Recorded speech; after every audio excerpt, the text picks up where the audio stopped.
Happy Monday, beautiful people. Happy Monday.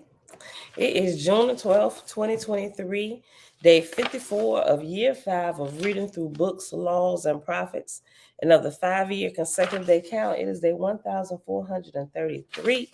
Today we're picking back up in the Holy Megillah, the secret Nazarite scroll, in the Glory of Kings book that comes directly after the book of Moses.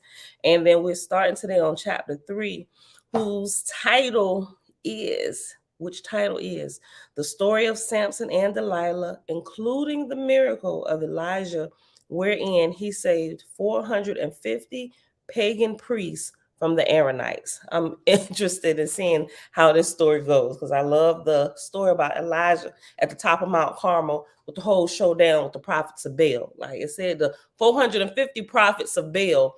And here they call it the 450 prophets of the Aaronic priesthood. So on the top of the mountain, was he really having a showdown? Because the way we read it, it's like Baal had nothing to do with the Aaronic priesthood. But to know that the prophets of Baal, now that I understand the terms and who is who, I would call like Christian prophets, the prophets of Baal, right? So now this is kind of making a little bit of sense. So I don't know. We're going to see where this story goes. But anyway, let me see who here today. Mom, shalom, shalom.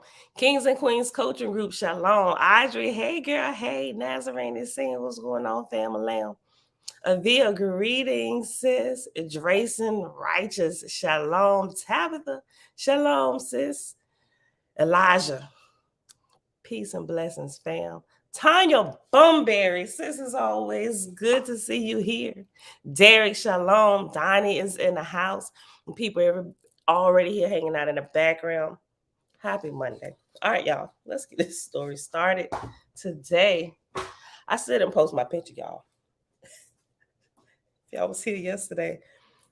All the way up to the time I closed my eyes to go to sleep. I was like, I ain't post that picture. I was like, you know what? I ain't even worry about it. I might post it today.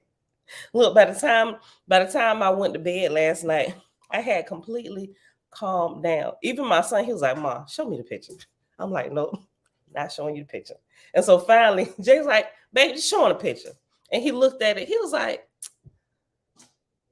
Mom, you overthinking this. This picture don't look bad. It just looked like you cheesing from ear to ear. Your dad was like, she was just smiling real hard. I said, that is not what I see. He said, you know what? You are your worst critic. He said, this picture looks good. I would expect that coming from my husband and my son. But anyway, Trina, hey girl, hey. So I might post it today. I don't know. I halfway wrote my story out, then I just put it away. I was like, let me go in here and cook and quit worrying about this.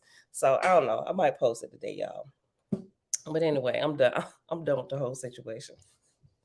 All right, y'all. Chapter 3, verse. Oh, wait, hold on. Father, we thank you that you are the blazing light. Hold on, I wrote something down. Oh, yeah, that's for the end. Thank you that you are an amazing, blazing, infinite light. All right. Stamp the story of Samson and Delilah. Verse 1, page 312 in the Holy Megillah. Hanukkah, the first Yaira, did not die. Remember, Hanukkah is the adopted daughter of Enoch. Jamia, hey girl, hey, just me, shalom, shalom. All right, y'all. Verse 1, Hanukkah, the first Yaira, did not die, but one day she disappeared. Yea, she appointed her successor, then went into the forest with the Ark of the Covenant and did not return. Wherefore, after some years passed, it was assumed that she had ascended unto El Cush. But having ascended, she immediately returned to earth, keeping a human body. For lo, she did not die, rather she was initiated into the Zeroah Nistar. Kind of sound like what happened to Enoch, right? Like father, like father, like daughter. But having ascended, she immediately returned to earth, keeping a human body. For lo, she did not die. Rather, she was initiated into the Zeroah Nistar. Yea, and she began her ministry as queen of the guardians of the scrolls. And the guardians of the scrolls are but one of many ministries within the Zeror Nistar. Remember, the Zeror Nistar is the hidden arm of the Nazarenes. They work behind the scenes. Many generations after the disappearance of Hanukkah, yea, even many generations after the time of Moses, she came to live again amongst the Nazarenes. But the Nazarenes knew not her history. Lo, they knew not that she had been Hanukkah, or that she was of the Zeror Nistar. They knew her as Sheba the midwife, for she was in service to the household of Samson, the Yair of the Nazarene nation of Yisrael. And the story of how she came to serve Samson, the great Nazarene priest king, now follows. Behold, at the time of the birth of Samson, the Nazarenes were in dispersion. Lo, they lived in pockets of a few dozen here, a few dozen there, numbering several thousand. The father of Samson was named Elijah, and he was a great prophet. What? Okay, I'm gonna keep reading.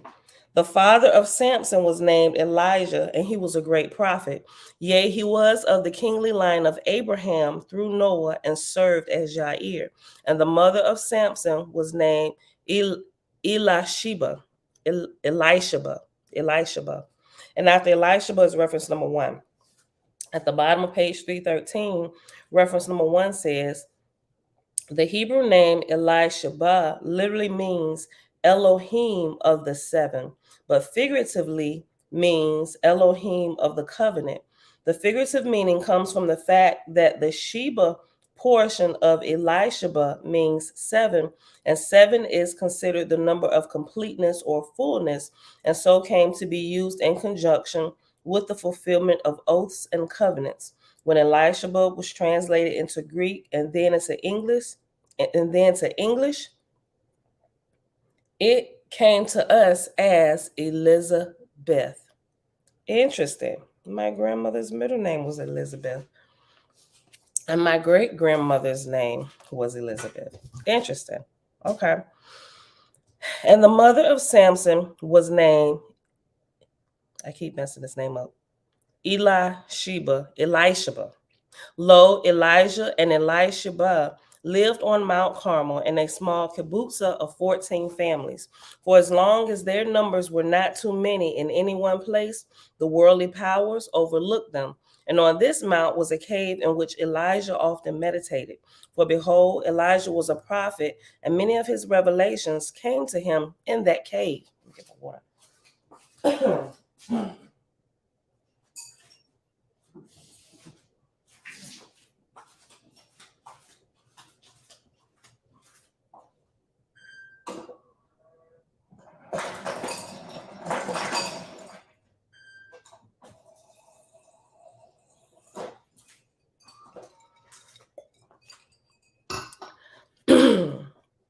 Okay, verse 21, page 313.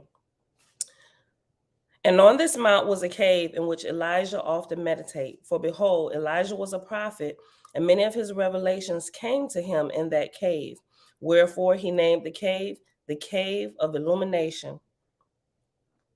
And it was in that cave that Samson was birthed. For behold, the dove appeared to Elisheba in a dream and told her to birth her baby in the cave of illumination.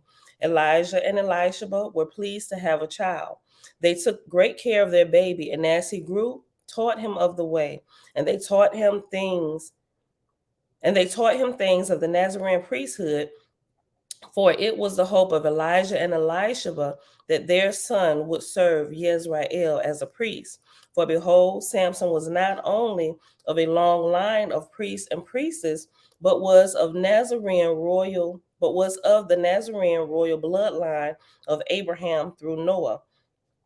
For Noah had been Isaac, prince of the cherubim, before coming to earth as Noah.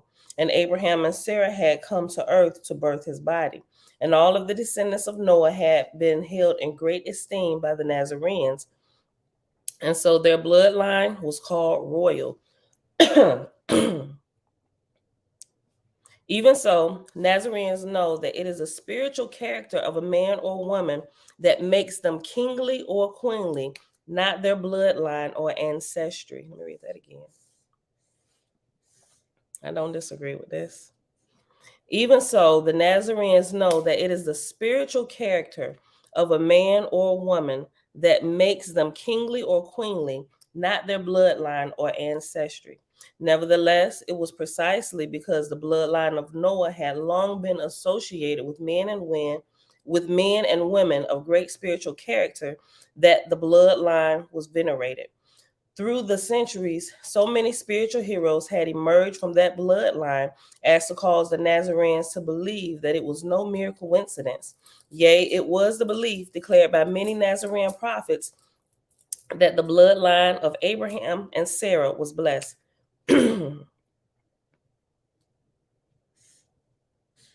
And so it was not only his parents, but all of Israel held high expectations for Samson.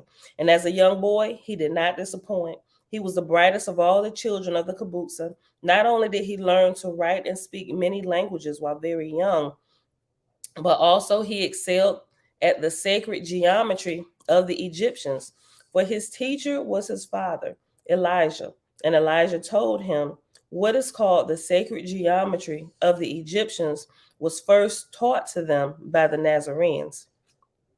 Wherefore, Samson eagerly pursued his studies and was, by age 12, a true scholar.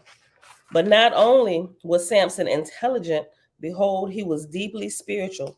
He possessed a profound insight into the Nazarene scriptures and lived the teachings in his daily life. Everyone enjoyed being in his presence, for he emanated peace. Lo, Samson also excelled at Zion. He was stronger by far than the older boys, and also quicker and more nimble. To watch him practice Zion was like watching a great dancer. Yea, to watch him practice was itself a meditation. And behold, many elders did watch him practice. Samson was born with many gifts beyond the norm. Yea, he was blessed with gifts at birth that many adults never acquire. But beyond this, his natural gifts were cultivated by his wise and loving parents. For lo, Elijah and Elisheba raised him with great wisdom. Behold, Elijah and Elisheba were living examples of the way, and young Samson witnessed many great teachings firsthand. Perhaps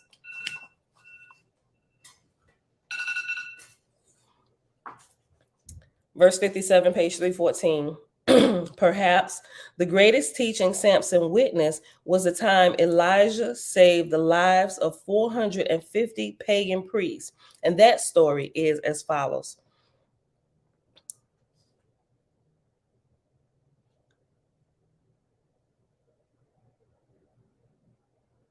I was reading what you said. Eternal learner, shalom. Uncle JB, shalom, shalom. Zachary Yahoo, shalom, fam. Everything does read differently from the KJV. All right, y'all. Verse 58. And that story is as follows.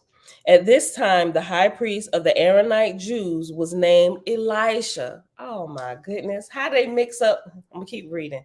We got Elijah, a Nazarite, and Elisha, apparently, according to this, is one of the prophets of Aaron, which is Israel or Yisrael. Remember Yisrael and Yisrael?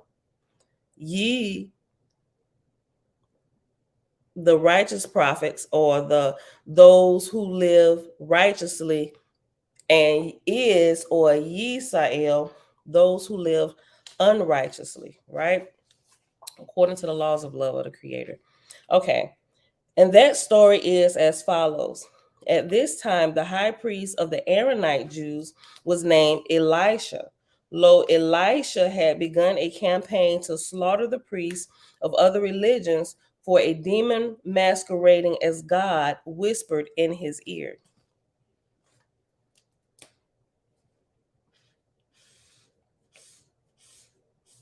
Behold, there was a drought in the land, and Elisha told the Aaronites, this punishment from God is due to the pagan priests and priestesses.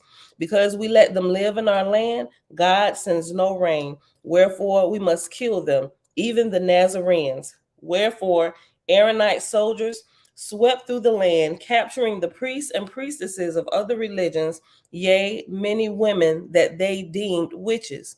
And they took them to Mount Carmel to sacrifice them to the Aaronite god.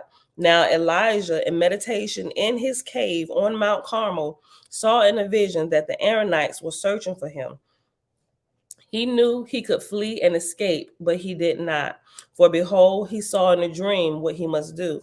Yea, Elijah let himself be captured, but told his wife to hide their child Samson. And so Elisha and other Nazarenes hid, but Elijah and other Nazarene lions let themselves be captured. Lo, the number of Nazarene and pagan priests and priestesses bound by ropes was 450. And when the Aaronite soldiers tied them to the post and put firewood, and the Aaronite soldiers tied them to posts and put firewood by their feet. For Elisha said, we will burn them like candles, a pleasing sacrifice to our God. Wherefore our God will send rain to end this drought. Then Elijah spoke, saying, behold, I issue you a challenge. In the name of the true Yahweh, I offer myself as your first sacrifice. But lo, if by sunset you are unable to set me afire, you will give me until the next sunset to call down rain to end the drought. And if the rain comes, you will set all of us free.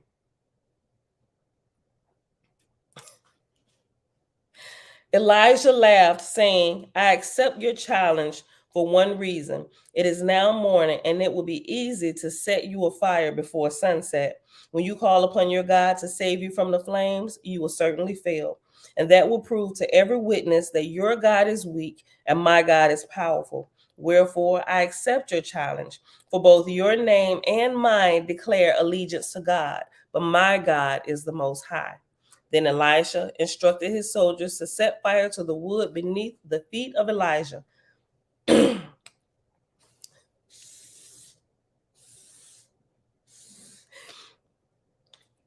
Verse 86. But behold, the wood did not light. And so Elijah ordered his soldiers to find drier wood and try again. His soldiers did so, but again the wood did not catch fire. Lo, throughout the day, the Aaronites tried to light Elijah on fire, but could not. And hidden behind rocks, watching this, were Elisha and Samson. Didn't he tell y'all to go hide? Listen. When sunset came and Elijah was unburned, he declared, now I have until sunset tomorrow to call down rain to the end of the drought. Now I have until sunset tomorrow to call down rain to end the drought. And if I am successful, you must free all of us. Elisha replied, I am a man of my word. Wherefore, if the rain comes by sunset tomorrow, I will keep my promise. But I do not expect that to happen. And when the rain does not come by sunset, I will sacrifice all of you. Then my God will send rain. Behold, Elijah replied, though I have until sunset tomorrow to call down rain, I will not wait. I will bring it now. I love this Elijah in here. Listen. Behold, Elijah replied, though I have until sunset tomorrow to call down rain, I will not wait. I will bring it now so that all will witness the power of the true Yahweh. Elijah prayed and then chanted the word of power for the angel of water. And lo, clouds began to gather in the sky. Then came thunder, and behold, a bolt of lightning came from the heavens and struck the staff of Elisha, burning it to ash. Like, bro, whose God is the real God? Listen. Then behold, the rain began to fall. Yea, it was a heavy rain and lasted for 7 days, though the drought was ended and the 450 pagans and Nazarenes, the drought was ended and the 450 pagans and Nazarenes were set free.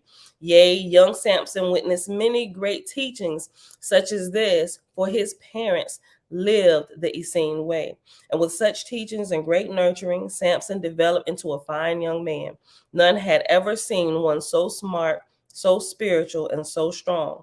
Wherefore the elders said of Samson, He is a true son of Abraham, and wherefore the elders were very surprised when Samson, as a young man, for a time abandoned the Nazarene way and fell into worldly pursuits.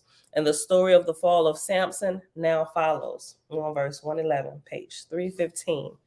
Yes, definitely totally opposite of what we were taught in the church. Now I see where the Shaolin monks get a lot of their teaching and discipline from ancient traditions. Absolutely. Okay, verse 111. When Samson was 20, he was traveling in Egypt when he met a young woman. Her name was Delilah, and she was beautiful beyond compare. And after Delilah is reference number 2, and down at the bottom, 2 says, the Hebrew name Delilah means tease. All right. Her name was Delilah, and she was beautiful beyond compare. Yea, and she was rich, for her father was a wealthy merchant. Lo, Delilah recognized that Samson was a Nazarene lion, for he wore the hemp robe and uncut locks of a special order of the lions. And she recognized these things for a reason. Her own father, the merchant, had once been a member of that order, but her father had quit the order to become a rich merchant, for he traded in meat herds. Bro, how do you go from here all the way to the other end of the spectrum? Now you trade in flesh. You know that's against the code, G. Listen. But her father had quit the order to become a rich merchant, for he traded in meat herds. Delilah said to Samson, come to dinner at my home. I will introduce you to my father. Pleased to receive the attention of the beautiful young woman, Samson agreed. That night at dinner, Delilah's father, Moquish, Moquish, M-O-Q-E-S-H, Moquesh, we're going to say Moquish. Maybe it's Moquesh. I don't know. Moquesh. 3. The Hebrew name Moquesh means snare or trap. And I pronounced it wrong both ways. And is pronounced Mocash. M-O-M-A-S-H. I mean, I guess that's the right name for him, right? Because he quit the order to go be a merchant for money. Mocash. Call me Mocash. That's what I'm doing now. Forget the staff and the karate. I need more cash in my pocket. Matter of fact, call me more cash. Okay. Verse 117. Delilah said to Samson, come to dinner at my home. I will introduce you to my father. Pleased to receive the attention of the beautiful young woman, Samson agreed. That night at dinner, Delilah's father, Mocash, said to Samson, though I am no longer a Nazarene, I have the utmost respect for that path. For I was once like you, a wandering ascetic and a Nazarene lion. Not only was I a lion, but I was of the same order of lions as you, cutting not my hair. But I gave up my vows and became a businessman. Man, we got to be careful. Listen, I'm a Nazarite, but we are businessmen and women. Hold on. We got to be careful. Hold on. This is speaking to my sha-na-na, y'all. Listen. Not only was I a lion. Hold on, I'm trying to clear my voice. Okay. Not only was I a lion, but I was of the same order of lions as you, cutting not my hair. But I gave up my vows and became a businessman. Now I trade in meat herds and have become rich. Samson replied, though you abandoned the way, it is good that you still respect the way. The rich man replied, indeed, I respect the way, and I respect one such as you who walks the way. Those words comforted Samson, and he ate his dinner. But the man and woman ate flesh meat. The man and woman ate flesh meat, but Samson ate only bread and vegetables. After dinner, the man said, I need a young man to help me with my business. For behold, my son died last week, and I am in need of help. Samson replied, I am sorry for the loss of your son. I will help you for a time, but it cannot stay long, for I must return to my homeland. But behold, Samson did stay long, for lo, he fell madly in love with Delilah. And the weeks turned into months. Then the months turned into a year.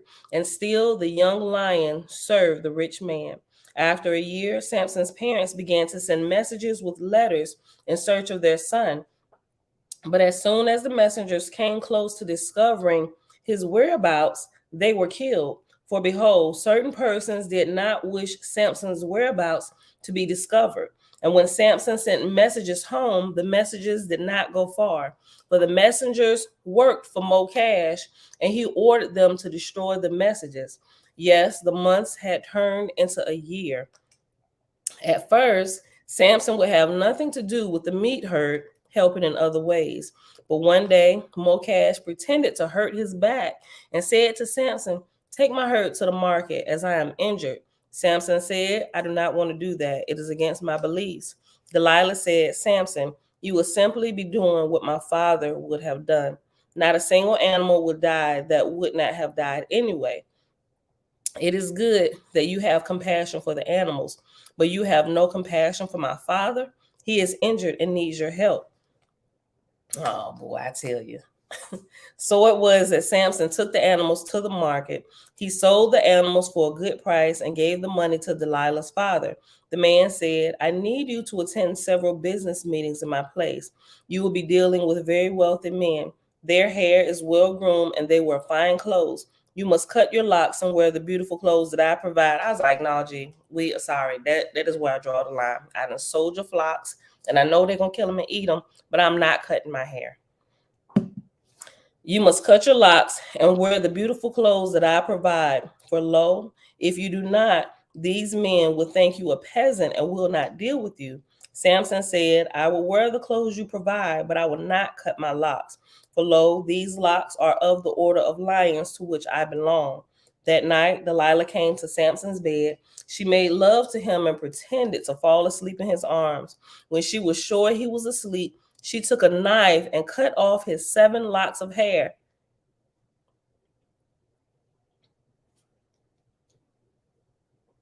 I'm gonna hold my peace.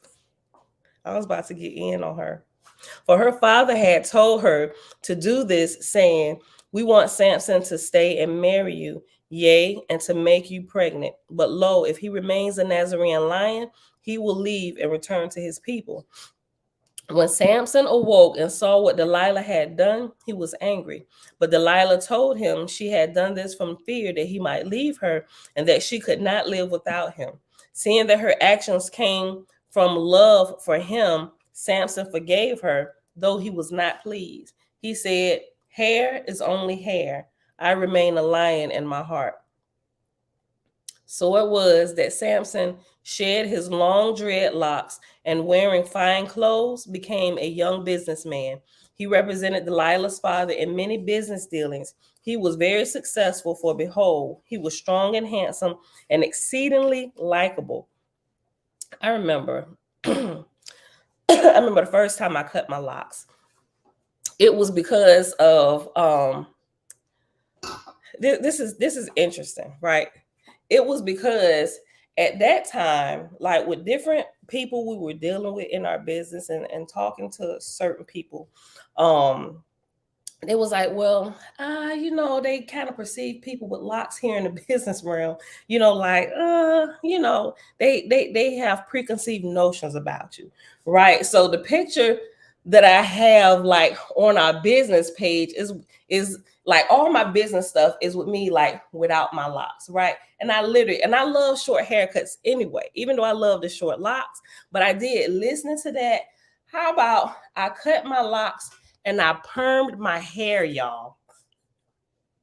After so long being natural, I permed my hair. Well, at that time, I had been natural maybe like 3 years. But listening to this and some of the little meetings we had to go to with some of our connections and everything, I cut my locks and I permed my hair, and I, just started going back to my, my hairdresser and everything. I mean, I was looking fly, but I'm thinking about this when I'm going through. I'm like, man, I did that one time. But as we began to grow, I'm like, wait a minute. This is our friggin' business.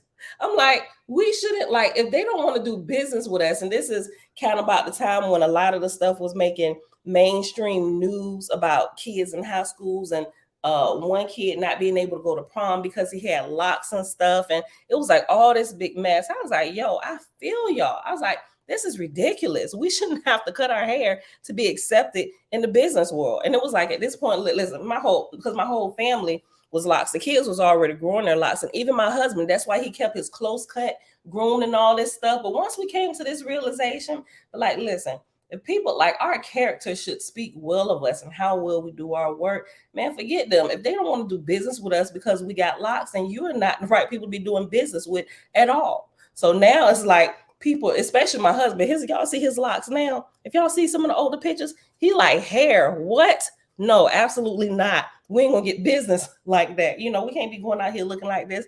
But he keep himself nice and groomed. His locks are gorgeous, right? You know, so we've grown since then. Now that we're comfortable with it, it's like, it is what it is. You want to do business with us? Oh well, you're lost. You know, and that's just the way we look at it now. You know, but yeah, look, like today, like today's workplace in many places, it is crazy, y'all. Shayla, hey cousin, listen, Samson didn't practice the lay on. Samson didn't practice the lay on of hands behind that. All praises. Seems like they was pulling off a stunt against Samson, y'all. Yeah, they absolutely were. Head hold the crown, we should display our hair. I absolutely agree with that. Dawn, hey sis, what's going on? Look, listen. Apparently it was. Listen, she had already cut his locks, so Samson was in the daze. Dawn say, no way that honey pot was that good. Listen, she cut his locks off. The boy wasn't able to think straight. Listen, I don't have locks. I have dreads and care not. I don't have locks. I have dreads and care not. Yeah, listen, some people they go back and forth with what they call them. I personally call them dreadlocks. It's a lot of people, they're not dreadful. I was like, y'all misunderstand why they're called dreadlocks. Some people, it's like, it depends on who's telling the story, right? I like to tell the story in a fashion, like some people said, when you look at people, they look like dreadful and stuff. I was like, no, I think you're looking at that wrong. What happened was, when they came upon the people, their long hair put fear and dread in them. Not that the people were dreadful, but the people that encountered them were afraid of their stature and how they look, right? So I mean, I'm for the term dreadlocks. Some people say locks, tomato, whatever, but I prefer dreadlocks. I'm just saying, that's just me. On go Yazo, shalom, shalom. All right, y'all, let me finish reading this. Let me go back up. I'm gonna go listen. I'm gonna go back to verse 163 on page 316. That night, Delilah came to Samson's bed. She made love to him and pretended to fall asleep in his arms. When she was sure he was asleep, she took a knife and cut off his 7 locks of hair. For her father had told her to do this, saying, we want Samson to stay and marry you, yea, and to make you pregnant. But lo, if he remains a Nazarene lion, he will leave and return to his people. Y'all, why I almost just tried to scroll up in my book. Like I'm on my iPhone reading this. I saw myself going to do it. Look. Verse 168. When Samson awoke and saw what Delilah had done, he was angry. But Delilah told him she had done this from fear that he might leave her and that she could not live without him. Seeing that her actions came from love for him, Samson forgave her, though he was not pleased. He said, hair is only hair, but I remain a lion in my heart. So it was that Samson, shed of his long dreadlocks and wearing fine clothes, became a young businessman. He represented Delilah's father in many business dealings. He was very successful, for behold, he was strong, handsome, and exceedingly likable. Then Delilah came to him and said, I'm pregnant with your baby.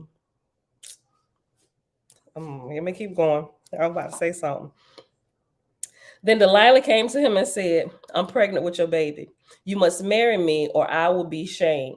Samson knew that he must take responsibility for having gotten Delilah pregnant, and behold, he loved her very much. He said, I will marry you. Delilah invited all of her relatives to the wedding, but Samson did not. For lo, Samson was ashamed to send word to his family of his new life, for he realized that he was no longer a Nazarene lion, but had become a wealthy businessman. He quit sending messages home. Several years passed. Samson still considered himself a Nazarene, but no longer practiced the way. For Delilah told him that his practice of the way was divisive to their marriage, causing separation rather than unity.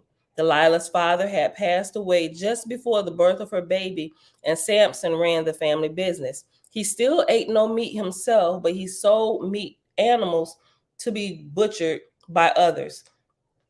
Delilah insisted that their young son, Shamhuth, eat meat, but Samson said, I forbid my son to eat meat. And after Shamhuth, Shamhuth is reference number 4. Down at the bottom, it says the Hebrew name Shamhuth means one born at a time of a horrible event. Exoterically, the horrible event was probably the death of Delilah's father, which occurred just before the birth, though it was a faked death, as will be revealed in subsequent paragraphs. Esoterically, this was a horrible time for Samson to conceive a child, as he had fallen from the way and mated with an evil woman.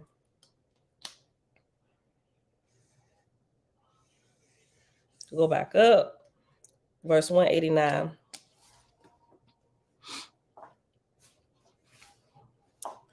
Delilah insisted that their young son, Shamhuth, eat meat, but Samson said, I forbid my son to eat meat. Then Delilah began sneaking meat broth into the food of little Shamhuth and openly fed him meat whenever Samson was away. Oh my gosh, this heifer.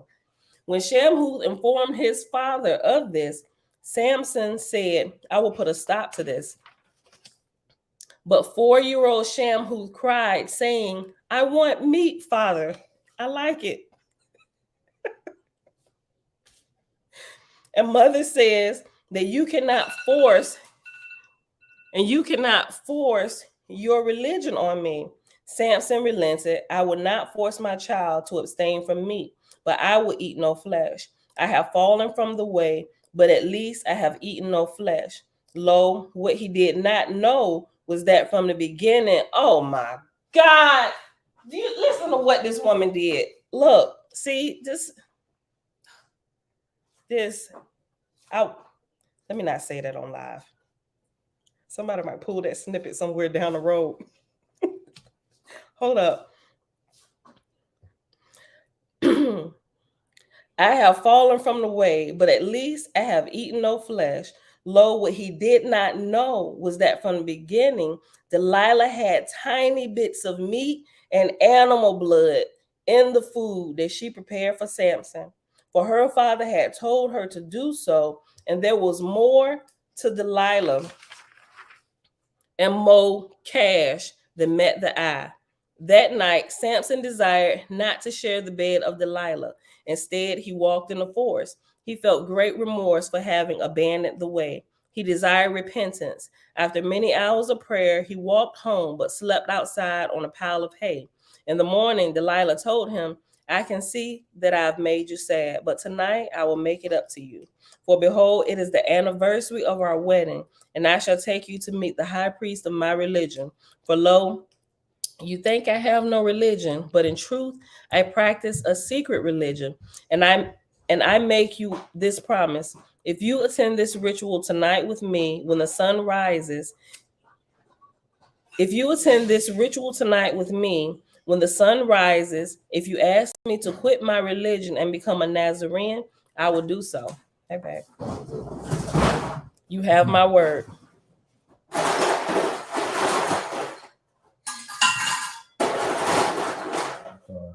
Oh, you fine, babe.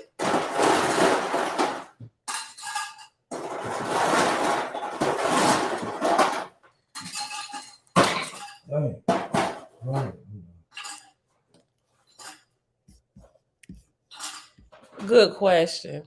Why do so many of the Hebrews want to choose the bloody, violent account of scriptures over the way of peace and love? Because they gut full of meat and blood. That's why they're unable to choose. Kevin, shalom, fam. Delilah put it on Samson. He fell asleep. Good night. Yeah, Samson and Delilah.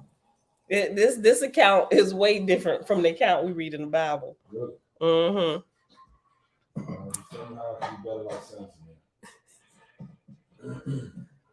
Listen, well, you lucky you ain't got a wife like Samson had. I probably did in my former life. Well, former life. He was living a false life and didn't know it. What a horrid wife. Nazarene Saint said, I'd be about ready to leave her if that was me. Some people do like that now. Okay, so let's go. Where was I at? Verse 200. I'll go back to 200. That night, Samson desired not to share the bed of Delilah. And y'all, we're going to, hold on.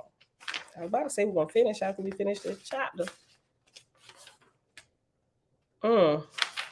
I'll finish the story. We definitely going to go over time by a few minutes. I started 15 minutes late.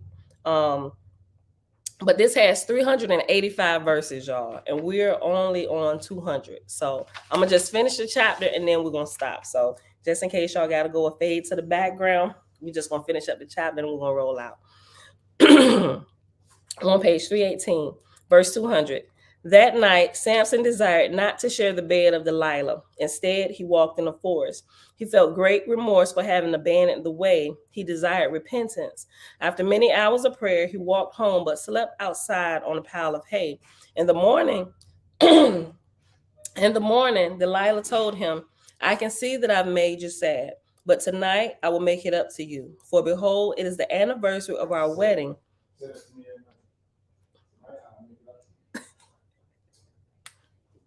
Y'all hear my husband.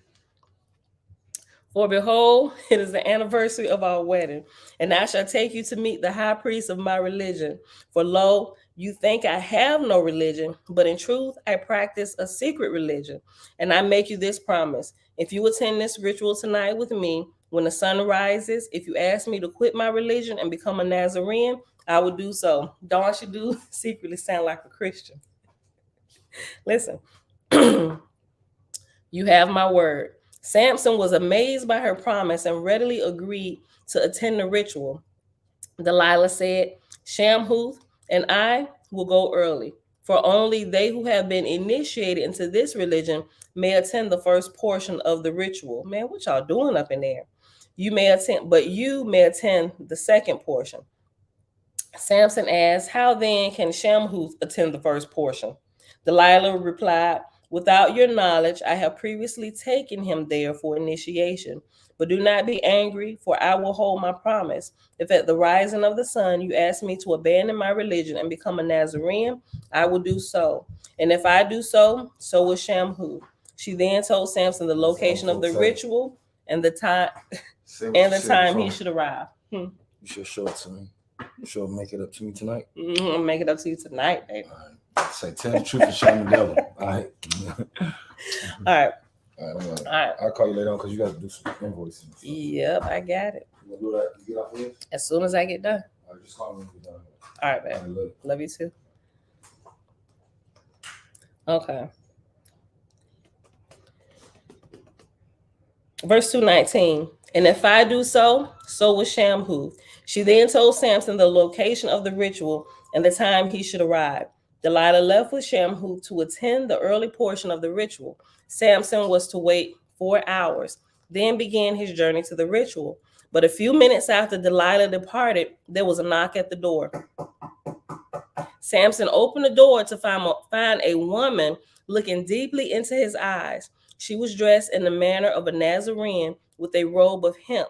She looked about 35 years of age, but there was something timeless about her eyes, as though she were wiser than her years.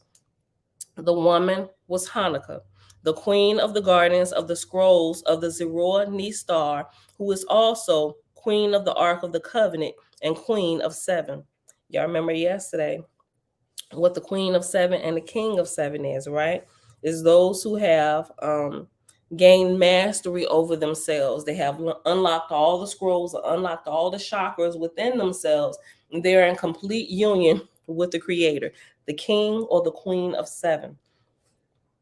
The woman was Hanukkah, the queen of the guardians of the scrolls of the Zeroni star, who is also queen of the Ark of the Covenant and queen of seven. Samson asked, "Who are you?" Hanukkah asked, "That is a perfect question for you yourself. That is a perfect question for you to ask yourself. I am called Sheba, the midwife. Now answer your own question. Who are you?" Samson smiled at the woman's boldness. He answered, "I am Samson, once a true Nazarene like you, now fallen into the ways of the world." Sheba smiled at his honesty. She replied, "A fallen man may again stand." Samson said, "I have fallen deep, even to the depth of the ocean floor." Sheba said, "From the ocean floor arise with a pearl on each finger." Oh, that's beautiful. I gotta highlight that.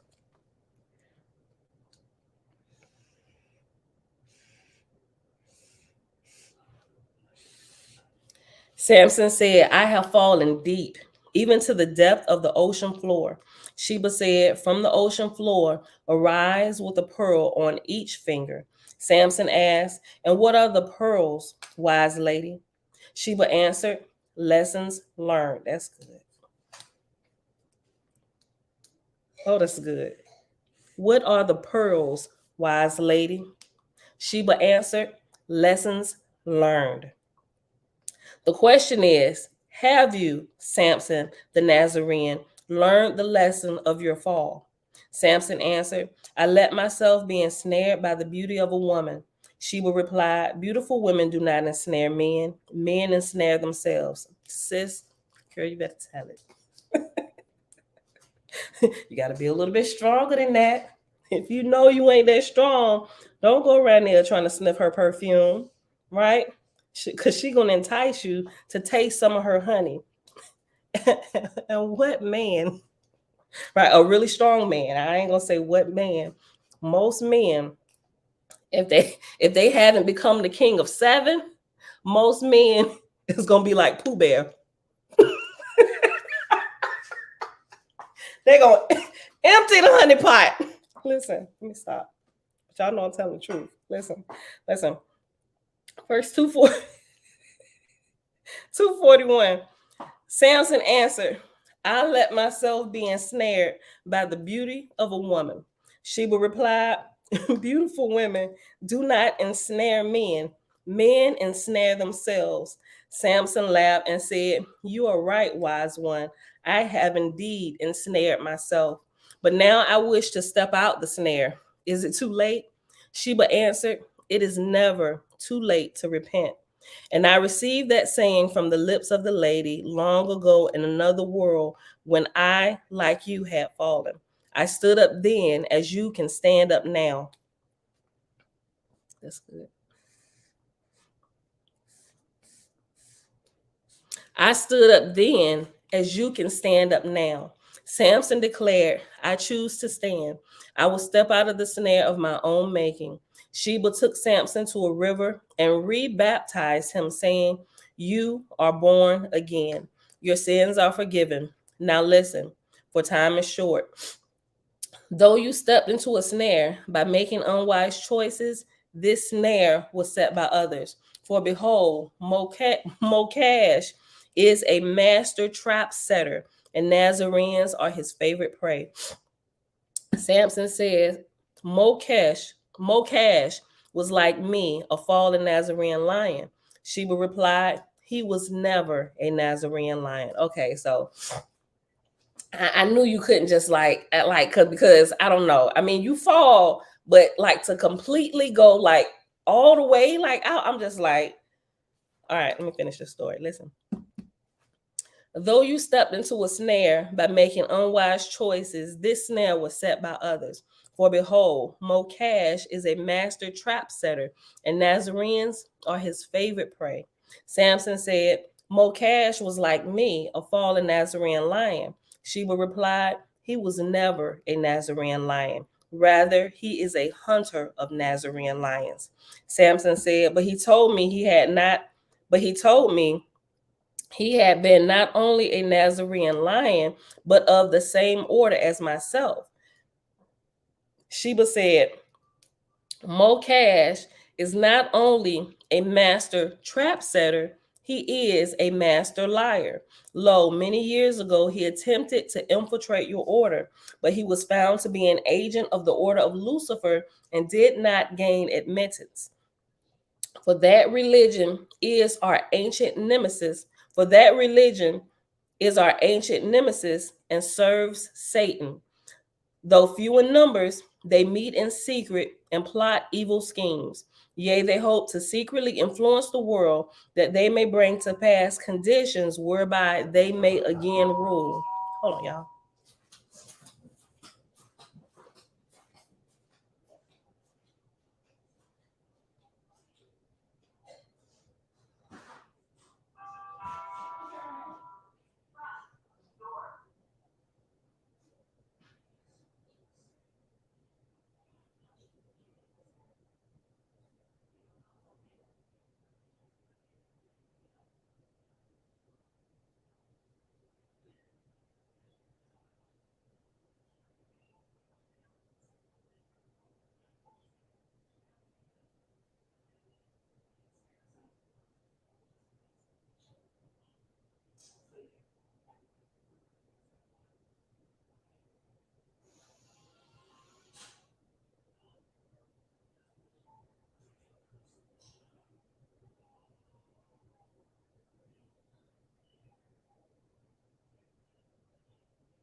Okay. Y'all, I got to end this. We're going to have to pick this back up tomorrow. It's kind of like an emergency. I love y'all. I see y'all in the morning.